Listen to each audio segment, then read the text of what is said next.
Hi everyone, Vela Day here. If you don't know me, I write paranormal romance. And I asked last week, excuse me, if people would ask me questions about what they'd like me to talk about. And only Tammy asked a question, so I will address her question, which was if you could write anything you wanted to, what would you write? And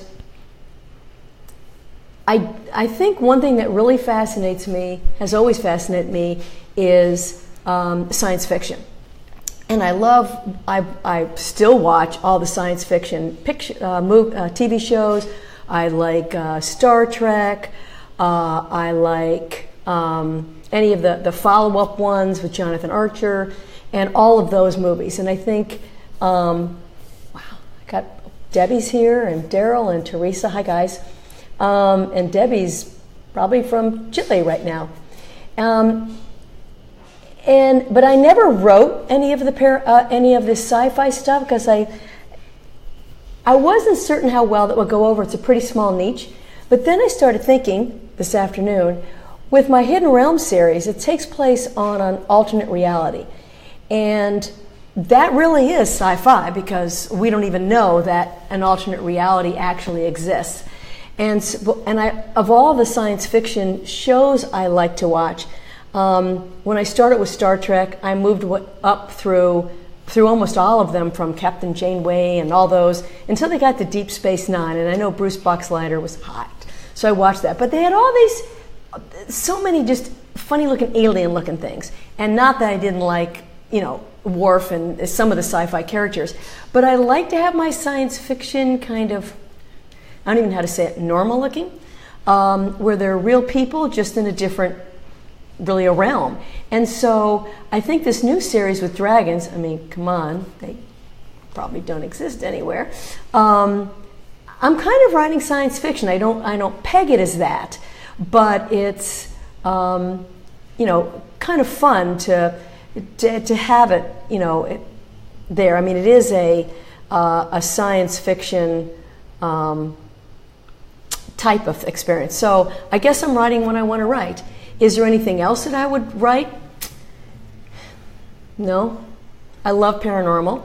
I just uploaded 3 romantic suspenses, which is, I love romantic suspense. My heart is in romantic suspense, but it's really hard to make everything motivated and make it fast paced and make it work. And most of those books take about a year to write. And in today's book world, if you don't put a book out every 2 or 3 months, at least for me, people just go away. So these were books I rewrote from before, and I love them. They're fast-paced, they're page-turners. I read them again, and I re-edited all of them. They're the Pledged to Protect series. They're like Bodyguard series. And I was up to like 2, 3 in the morning reading. I couldn't put it down. So they're really good, but they're not something that I will continue writing because to do them well takes at least a year or so. What I have been working on a fair amount is my online bookstore. And people may wonder, why would I want to sell my books on my bookstore? Oh, you must be greedy. You just want to make more money. And I thought I'd give you a little update, if you're at all interested, on what does it take to sell something online. And first of all, let me give you some numbers. If I sell a book on Amazon for, let's say, $2.99, Amazon takes 30% of the profit. I get 70, so that's about $2.10, thereabouts. Okay, so you might say, well, if you sell it online, why don't you give us the discount of 90 cents? And I've thought about that. There's a pro and con, except it's not free for me to sell online. I have to have a checkout counter thing, which charges the one I have 30 cents for each book, plus 3% on top of that. So probably about 40 cents of that it cost me. So if it cost me, if I'm selling it for $3, Now the cost is down to $250. But I have to have all the programs in line to be able to put the book up online. And not that you know what these names are, but there's Stripe, that one's actually free, Thrivecart, which was $600, and Lead Pages, which is $50 a month. So adding all that in, and I will be losing money in the beginning, but I went to Thrivecart because I want to be able to give you discounts, and they have coupons. I have 2 of them up on my website with coupons, except if you click on my website under Buy Direct, the coupon code is already in there, so I don't know whether Amazon will price match me, etc. But I thought I would try selling online because there's going to be some things I want to put online that I'm not putting on Amazon. I'm thinking that Wares and Witches, I have 11 books. The 11th book I've written. It's coming out in June. That may be the last book in the series. As much as there are other characters, I'm so in love with Hidden Realms, I don't know if I want to go back and, into the Wares and Witches, other than going back to Tennessee, having some of my characters from Hidden Realms go back to Earth, and then I can bring in the other characters from there or bring them up to the other realm. Like the book I'm working on right now is Finn's sister's Chelsea, and he brings her up to Hidden Realms, and she will have her mate up there. So if I do finish Silver Lake, I want to do a complete box set of 11 books. And they're $4 a book, so approximately it's like a $40 some odd deal. Amazon doesn't let me sell for more than $9.99 at the 70% price. So I'm not going to sell on Amazon, but I need to sell it somewhere. So I might just put it on my website and give a big discount. So there are things I can work for. Now, a few people I bought from my website, but I'm still working it out. It's about a 5-unit process. It takes about an hour at least to put up a book. And so I'm going to try to do like a couple a day until they're up there, because I have to hook them up to my newsletter. And of course, if you're already on my newsletter, it's no biggie. If you buy the book, automatically a pop-up window allows you to go through Book Funnel and to download, whether it's Amazon, your Moby, your Kobo, anything you want, you can have that there. And so that I'm hoping the reader will like. Plus, I get to give a discount. So I want it to be win-win. I want them to be happy and me to make a few more pennies. So I've been spending about 3 weeks learning how to do this. All there is, if you click on my website, if you go to my website and you decide you want to buy a book, well, you're already a customer. You click, and all it gives you is put your pay information there, bing, and I don't ever see that. That's a very secure site. And up pops a menu, and it says, click here to download your book. And it takes you right to Book Funnel. You're done. I think that if you buy more than one, your information might be stored. I think you have a choice to store it if you want. But I do have PayPal, so that it's one click. I have Apple Pay, and I have a credit card. So using this particular thing, Thrivecart, it makes it a lot easier for the reader. Plus, I get to give coupons. And I'm hoping that Amazon doesn't price match me. I know some people, some of my friends are like, I don't like Walmart, it's too big. I don't like Amazon, it's too big. And yes, you can get it on your Kindle. That's one of the beautiful parts. Everything is Kindle friendly. It's also Kobo friendly. It's also Barnes & Noble friendly, because you get to choose between Moby, which is your Kindle, and EPUB, which are your other factions. And there's also PDF, which you can then download like a book and read on your computer. So I'm hoping it takes off. Obviously, one needs to be patient, because I check and double check and triple check and quadruple check, and I'm sure something will go on. But the first 2 books are up of Wares and Witches. A Magical Shift, which is normally 99 cents. You can get it for 74 cents. And the next book, Catching Her Bear, which is $2.99, I give you a 45-cent discount. And of course, then the rest of it's eaten up because I have to go pay for everything else, which I'm happy to do because I want you guys to get a discount too. So bear with me on that. And if there's any issues, my email is there and you can just contact me and I'll just, if somebody messes it up or you didn't get the link, I do then funnel you into a very special group of people who just bought that book, and I send you the link again because, maybe you weren't in a position to download it. I don't know, so I don't want you to lose that, so I send you it again so you actually have it in email. And hopefully, it'll work out well for you.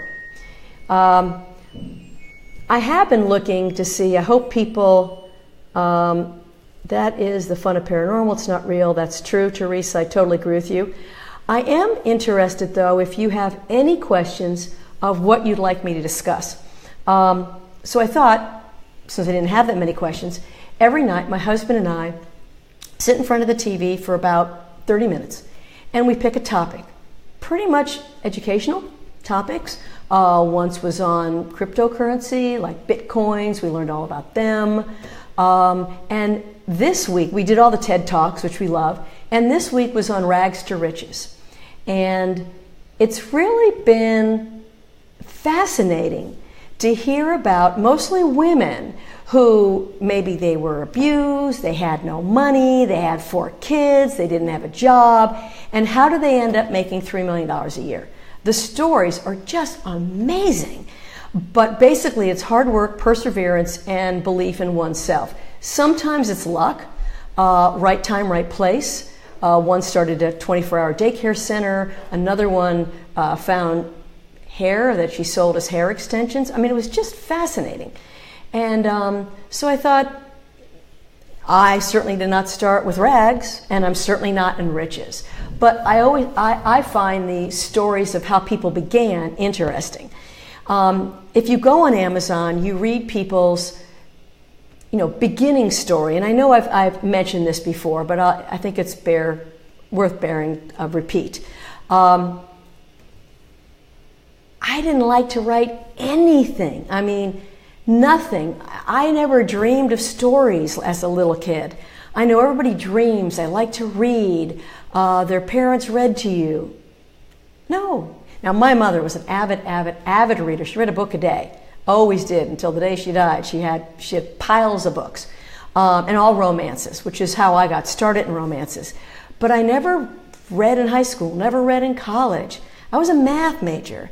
Give me science. I wanted to study science, and very analytic brain. And so when I think I was like 22 and my mother had a book sitting around, she goes, you have to read this book by Taylor Caldwell, it's amazing. And it was like this thick. In high school you got to pick your summer reading. It was based solely on the thickness of the book. Lord of the Flies, Red Magic Courage, anything that was tiny I read. Anything big? No! I'm not doing that Wuthering Heights thing. I think I eventually had to read it. But I know it's just blasphemy. But I didn't read.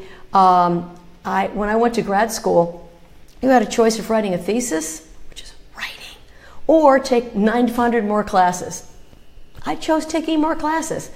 It probably took me 3 times longer, but I didn't want to write.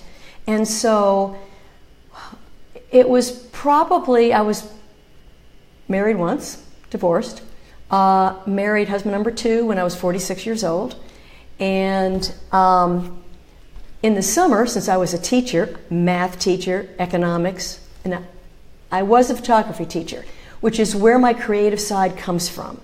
And I used to paint, played the piano, but in my day, you didn't make money off that, so you didn't even pursue it or even think of it as any kind of possibility. So when I was probably 50, my husband said, you're reading a book a day, and then you buy paperbacks. There was no Kindle, and it was like, $6 a book, and every day. And I was a high school teacher, so $6 is a lot of money. which I didn't really have, but it's like I needed the addiction, you know, I was totally addicted to them. And I read all the romantic suspense. I love the Harlequin romantic suspenses. And then I moved on to the big people who were romantic suspense writers. And that's basically all I read. I don't think there was paranormal. Of course, way in the beginning was only historical. I don't think there was contemporary. And then I eventually moved into contemporary. My husband said, why don't you write a book?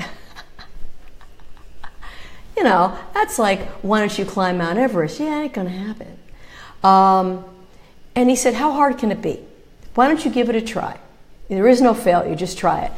And, you know, I'd read so many books, and you know, you have to admit, they all the books are kind of the same. You know, the hero meets the heroine, stuff happens, they fall in love, and they live happily ever after. And I loved the, hey Kate, I love the happily ever after stuff.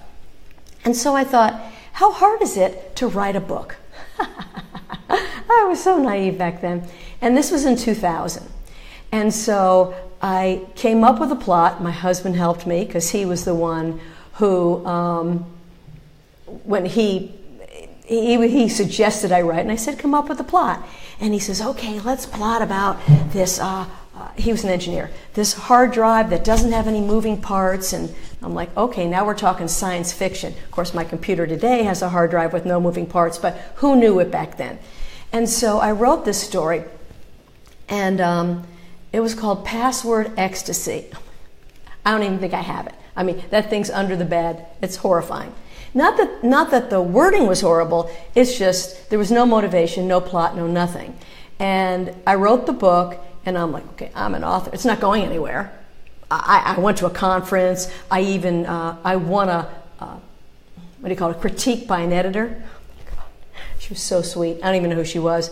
But she's like, yeah, this needs a lot of work. But there's one thing about me is I persevere. And not that I don't get upset when people say your stuff sucks, but you know, you wait. I've always been told you're allowed to cry for 24 hours and then you pull up your big girl panties and you move on. And I'm like, okay, most people, hi Rachel, most people they want to help you. Now, people's idea of help sometimes is painful, but you know, you have to understand really where they're coming from. And so I thought, okay, well, what am I supposed to do with this book? I wrote one book. It took me a year. And I was playing volleyball with my husband, and there was a woman there, and she said, oh, well, I write books. I'm an author. And I said, oh, so really? And she says, yeah, you need to go to the Tampa Area Romance Authors Group. I'm like, oh, there's a group of people who write books? Yes. So I emailed them trying to figure out where they were, looked online, and finally I figured out they were in the mall. And they met the first Saturday of every month. So I'm like, okay, I don't know anybody, I don't know anything, I'm gonna go. So I go there, and it's in a Piccadilly, a restaurant. And I'm sitting there, it's supposed to start at 10 in the morning, and I'm sitting there, looking around, nobody's there. So I finally, after about 15 minutes, go out and all the tables are set up in a U shape, and I went out and I said, isn't this where the Tampa Area Romance Authors meets? They go, yeah. We don't know where they are. They just didn't show up. Great. It turns out it was RWA meeting, and it was canceled that month, but someone forgot to tell Piccadilly. Anyway, I decided to go again, and then the rest is history. I met so many wonderful people, and they even paired you up with a critique partner who was at your level, and I got the wonderful, fabulous Karen Lingefeld, who still writes for Siren Today. She writes historical books, which I love her stuff, and which I'm writing contemporary, totally different. In the meantime, I took a class at University of South Florida and joined a group of people who didn't know anything about writing, but neither did I. And you know, we gave each other bad advice, but we had a good time. We were together for about a year. And then eventually people moved off.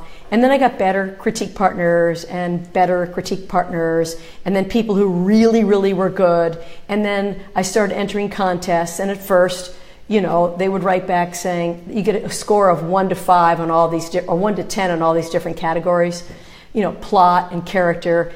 And I would get like 2s out of 10, and I'm like, oh, I spent $25, I sent in my first chapter, and they hated it. But I said, I have to really dissect this. Why did they hate it? And I said, I'm not going to let this stop me. So I kept on writing, and I was teaching full time, except of course in the summer. And I would, have like a goal of 1 chapter a week, which would then take 6 months for the first draft. And I had a critique partner I would send in to her. Linda Bond is wonderful, and she writes for Accessica now. And we would exchange stuff, and Anne-Marie Carroll was also incredible. And at the time, we were all at the same level, so it was really awesome. And because you sort of need someone at your level, which you would think you'd want to be with someone big, but and so we just had to say, look, if something bothered you, then something bothered you. And I had like 4 or 5 different critique partners, and the beautiful part is each one focused on something different. One, Karen Lingenfeld, would always say to me, how is she feeling? How is she feeling? Where's her response? You had the guy say something to her, and you have no response from her. Needless to say, one does need emotion in the book, which is the most important thing. But at the time, I didn't know. And then another one would say, why? I don't know why. I needed that to happen for the plot. Of course, I can't do that now, but at the time, you don't know any better. So all the beginning books, 12, weren't exactly the best books in the world, but I kept on going. And finally, in 2011, it was Kristen Painter, if you know her. She's a top author from the Star Group over in Melbourne, Florida. I was in 2 different groups, Tampa and Melbourne. And she said, why don't you take all those 12 books and just put them independent? I'm like, upload a book? I don't know how to edit, I didn't know how to get a cover, I knew nothing. And so then another girl who was there, Elle St. James, she writes for Siren Still, and she said, why don't you submit your first, a romantic suspense, and there's a point to the story, to Siren. And it was called Verdict. And that's the one that I have rewritten, and it's up as Panic and Passion. And I spent like 2 years polishing that. I had tons of editors. It was wonderful. I sent it to Siren. It has one sex scene that's like 800 words long, which is like 4 paragraphs. Siren took it. Siren doesn't do books that don't have a lot of sex. Siren doesn't do anything. They didn't care about the book. They just wanted me as an author, and then said, why don't you write Menage? Of which I didn't even know what Menage was. I mean, I'm like, blah. And so in the beginning, I knew nothing. But I think that's the whole point. You have to learn, you have to be willing to learn, you have to listen to people, and some people, maybe you're jealous and ignore what they have to say, but most people are trying to do you a favor, like, yeah, this book sucks. Okay, why? Why? Yes. Well, I didn't like the name of the character. Okay, well, bye. But some people had really good points, and you're like, okay. Now, if one person tells you something, you're like, yeah, because of course you think you know everything. Then the second person says the same thing, and you're like, hmm. Then the third person says it, and you're like, maybe there's some validity. And you've got to believe by the third time, yeah, you're the one who's probably in the wrong. And so I think I did send my first book into Siren in 2011. It sold like 50 copies and had the worst cover. It's still I got my rights back. It still is in paperback, though it's unavailable, but the picture there is absolutely the worst cover known to mankind. It's a joke. I even have someone made me a matchbox with the cover on it, which I did actually bring to Costa Rica as a reminder of where I came from, sort of like my humbleness there. And I wrote for Siren, and they wanted me to write a book every 3 weeks. Think about that. These books were 40,000 words, which would mean I had to write about 25,000 words a week. And in the beginning, they had quite good editors. So I was working 18 hours a day. I had retired.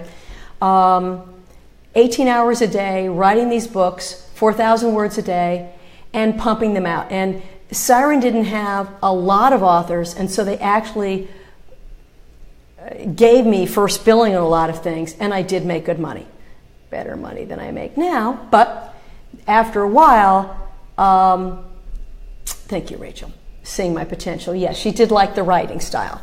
And the editors there were really good explaining what I needed to do, except they would tell me what words I had to use, how I needed to say it, what percent sex I needed, what percent plot, blah, blah, blah. And it was good in the beginning because I didn't know anything about covers, formatting, editing. I didn't know anything, like a complete newbie.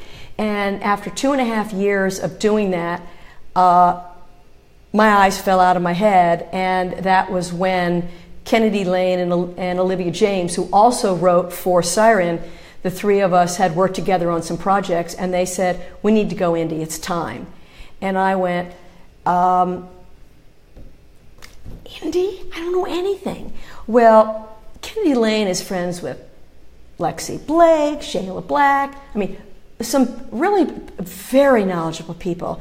And they helped her tremendously. Carrie Ryan has been amazing to her. And so she's learned a lot. And then we have made, they don't write paranormal like I do. And the Wolfpack has been amazing. And the paranormal authors here are just incredible, willing to share ideas. So many of the women, they're not jealous. They don't say, oh, if I tell you where to buy your book, then, oh, they'll buy your book and not mine. Well, you know, if a reader wants to buy someone else's book and not mine, I need to step up my game. And so I don't have any jealousy. I will share whatever you want. I'm with a lot of people, and I have a lot of author friends. Yeah, I sold X number of books today, and I made this much money this week. And the beautiful part is the people I write with are willing to share. When I taught school in the same school for 34 years, I taught math. And never once did I know what anyone else made. You never talk about money. But in the writing world, if someone's making a 6-digit figure, to Cape Beaumont, if someone's making 6 digits, you probably ought to listen to them. If they haven't sold a book, you're like, so you got to tell people this is where I am, and I'm still growing, and we all try stuff, and I'll say, oh, I use this ad. Yeah, I spent $100 and made 40. And then my friends will say, okay, I'm not trying that. But if someone says, oh, I did this ad, I tried this, I did a contest, I did that, and it worked. We're like, ooh, I'm stealing that idea. And it's really, I think I love the best the sharing of ideas. And I have not found any backstabbing. You read online, it's like, oh my God, these people hate me. I'm like, I don't know what you're doing. But I'm a teacher. I've been a teacher my whole life. I think when I was 8, I tried to teach people stuff. And so I like doing that, and I like sharing. I'm totally open. Certainly, I'm not going to have a reader say, well, how much did you make on that book release? And I probably won't say. My goal is just to break even and then hopefully make a little bit more. I'm certainly not making a lot of money. And all this beautiful stuff you see, that's my husband. He makes the money, not me. But I love writing, and if he made $20 million a year, trust me, he doesn't. But no matter what he made, I still will write because I love writing. And it's a long, long process. I started in 2000, and I feel now my career is finally getting to a point where I'm doing something. And so there's no instant stuff. When I watch the Rags to Riches story, I watch one lady who's in Nigeria, amazing woman, and she started making pajamas using Nigerian people and only selling to Nigeria. Now she's got 13 stores, and they said, well, how did you start? She said, I didn't have any money, and she had to borrow money, etc. And she goes, yeah, now it's 15 years later, and I finally am making it big.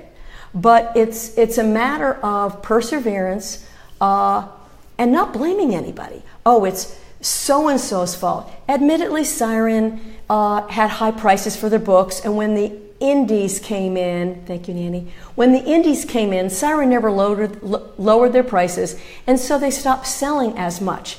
And, you have to be willing to be flexible.